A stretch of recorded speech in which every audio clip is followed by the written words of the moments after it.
机器装好之后，先通水，然后再通电。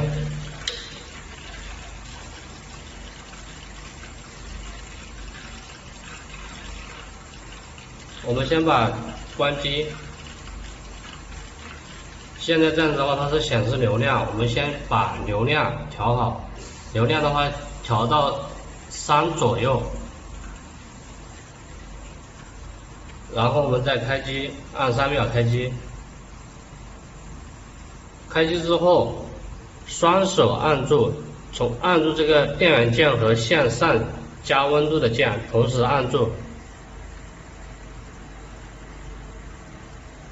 出现 P5 的时候 ，P5、P4 或者 P3 之后，上下可以调的。那么把它调到 P5， 它会自动返回，返回之后，水温它就会上升了。